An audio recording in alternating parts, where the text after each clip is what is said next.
Sean bienvenidos a este video. Mi nombre es Héctor Enrique Varías Rivera y en esta ocasión les estaré hablando sobre la contratación del Estado y su reglamento. Hablaremos primeramente sobre la historia. La historia del reglamento de la contratación del Estado es bastante breve. En el primer lugar, en el año 2001 se aprobó la Ley de Contratación del Estado, cuya reglamentación se adjudicó al Poder Ejecutivo. Antes de que esta ley existiera, el reglamento del registro de contratistas del Estado del año de 1998 y el reglamento general de compras de suministros y bienes excedentes aprobados en 1985. Por lo tanto, con la aparición de esta ley de reglamento de contratación del Estado en el 2002, las demás leyes, las leyes anteriores, fueron derogadas. Hablando en contexto y generalidad, en el ámbito, objeto y ámbito de aplicación, como bien lo establece el artículo 1 y 2 de este reglamento, tiene por objeto el desarrollo de la ley de contratación del Estado y están sujetos a preceptos de la citada ley y del reglamento de contratos de obra pública, suministros y los servicios de consultoría que se celebren. Dentro de esto tenemos a la administración pública centralizada, constituida por los órganos del Poder Ejecutivo. También tenemos a la administración pública desconcentrada, adscrita a la administración pública centralizada. También tenemos a la administración pública descentralizada, integrada por las instituciones autónomas y también por las municipalidades.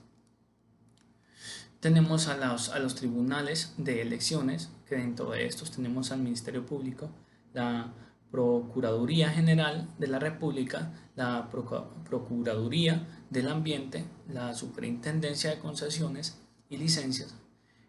También tenemos el Comisionado de Derechos Humanos, tenemos a la Contraloría General de la República, tenemos a la Dirección de la Propiedad Administrativa y cualquier otro ente estatal que se financie pues, con los recursos públicos. Hablando también que la ley y el registro son aplicables a los contratos de obra pública.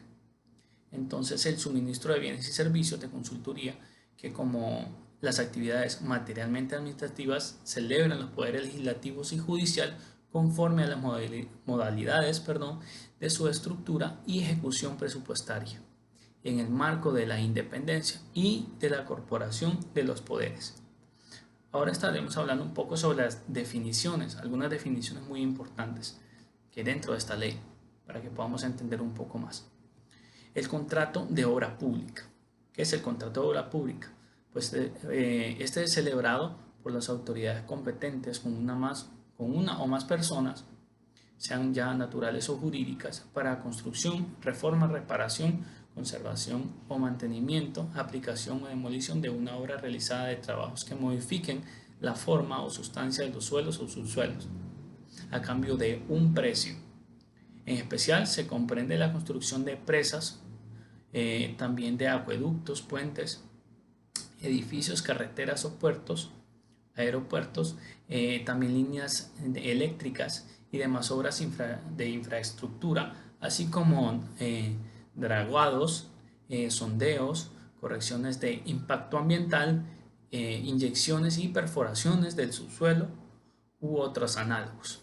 También tenemos la definición como del contrato de suministro. Este pues es celebrado a cambio de entregar uno o más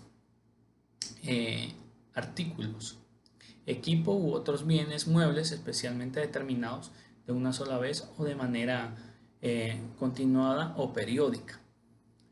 También se considera suministro, entre otros, a los servicios de transporte, bienes de personas, entre otros. El contrato de consultoría.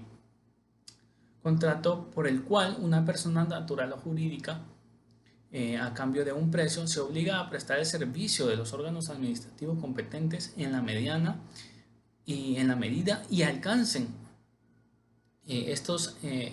lo que estos determinen para efectuar estudios y asesoraciones técnicas especializadas en diversas naturalezas, Tenemos también la licitación pública. La licitación pública es un procedimiento de selección de contratistas de obras públicas.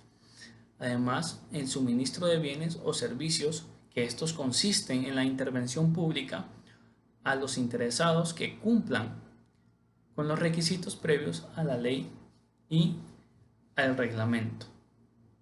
Tenemos también, hablamos sobre la licitación pública y tenemos también la licitación privada. En la licitación privada se realizan los procedimientos de selección de contratistas de las obras públicas o del suministro de bienes de servicios. Consiste en la invitación expresa y que dictare o determina las ofertas de los calificados en un número suficiente para asegurar los precios competitivos en ninguna cosa inferior a 3, a fin de que se presenten ofertas para la contratación de obras públicas o el suministro de bienes o servicios, adjuntándose todos estos a las especificaciones, condiciones y términos requeridos para la contratación. La contratación indirecta es un procedimiento aplicable en situaciones de emergencia. Y como en toda contratación siempre habrá un concurso, y el concurso es un procedimiento que consiste en la invitación privada o pública potencialistas interesados para la presentación de ofertas técnicas y económicas para la adjudicación de contratos y consultoría, sujetándose todas estas a los términos y referencias y además condiciones establecidas por el órgano responsable de los contratos o de la contratación. Como principios generales de la ley, hablaremos sobre el principio de eficacia.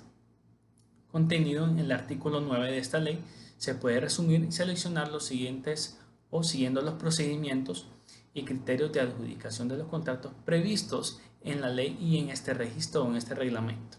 Los contratistas idóneos ofrezcan condiciones más convenientes al interés general, teniendo en cuenta las necesidades que la administración debe satisfacer. También tenemos el principio de la publicidad y transparencia. Se refiere a la información relacionada con la actividad de contratación administrativa.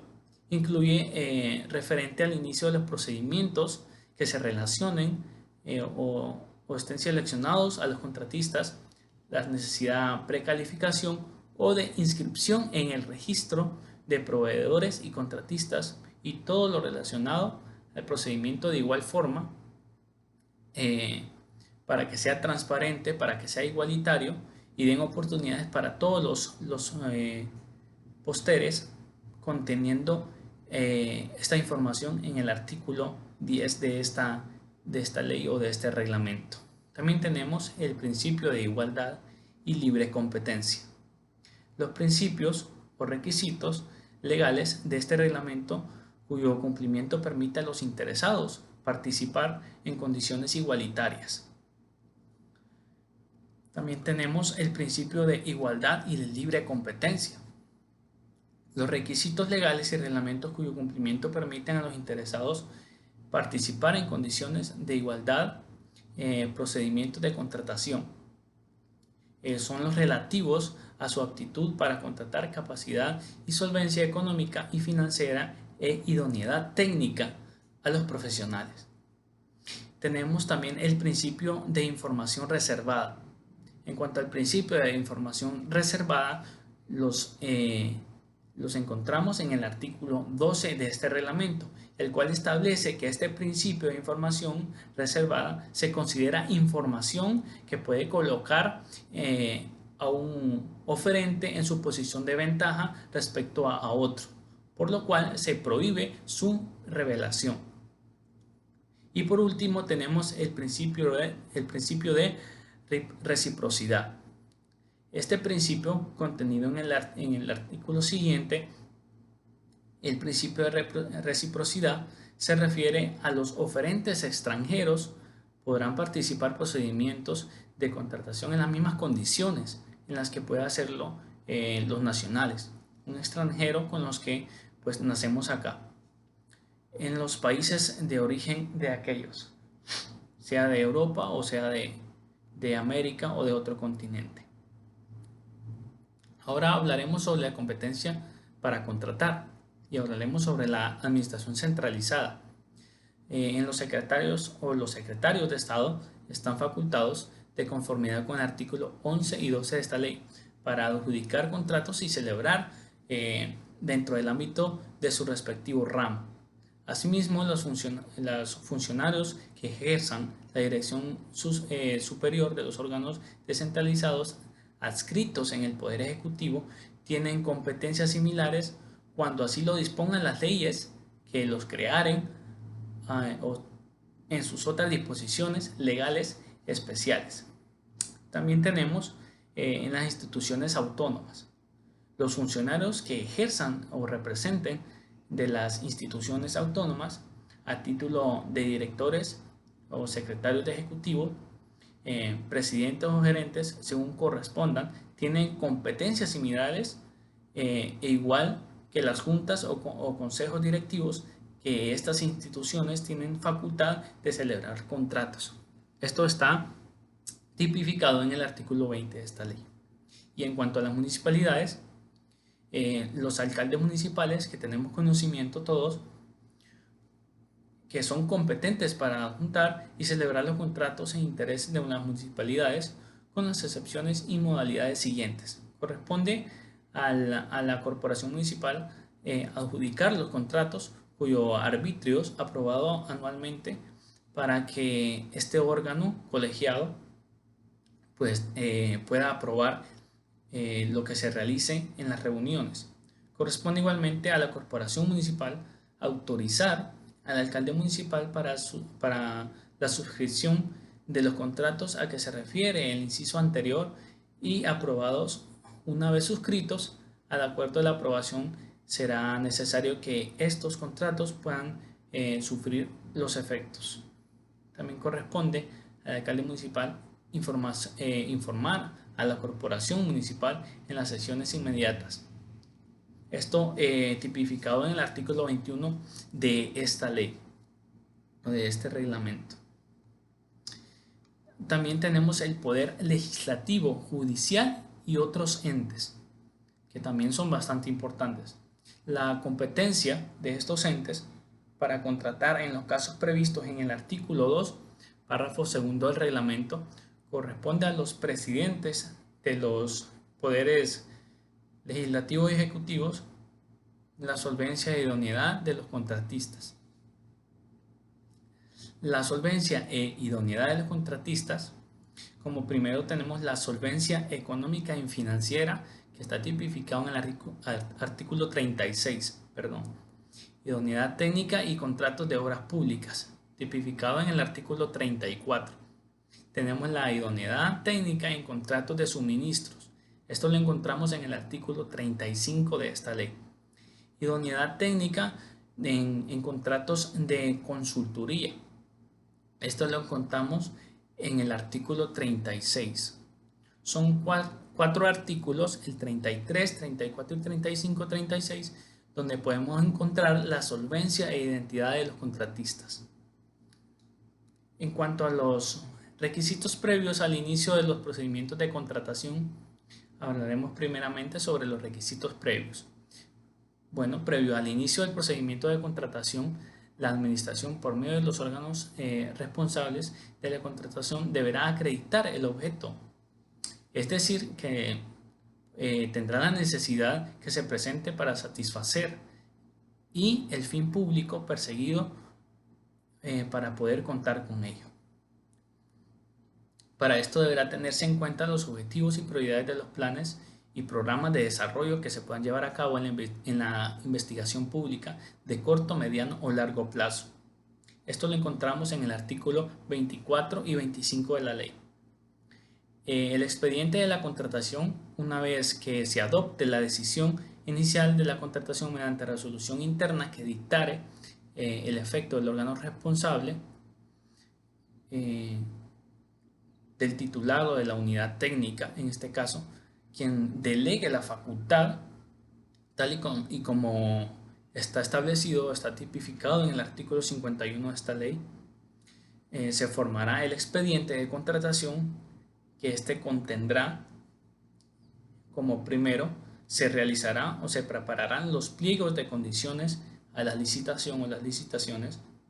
Como segundo, las bases del concurso para que esto pueda llevarse en forma o en un orden correcto, los documentos de precalificación y por último los demás a que se hace referencia en el artículo 37 del reglamento. Muy bien, a este se agregarán los demás actuaciones hasta la formalización del contrato, así como la relación del personal de supervisión. También, si se trata de las obras públicas, que se refiere a la evaluación de impacto ambiental y corresponde a la licencia, deberá constar acreditando este requisito. Y por último tenemos la custodia del expediente. La custodia del expediente, pues que podrá constar de varios tomos, estará a cargo de la unidad técnica que se distingue. Una vez que tenga un lugar adjudicado o de adjudicación del contrato, se formará un expediente con las incidencias que resulten de su ejecución, observándose en lo pertinente o lo dispuesto en los párrafos anteriores. Muy bien, muchas gracias por su atención y este ha sido el video. Que tengan un feliz día.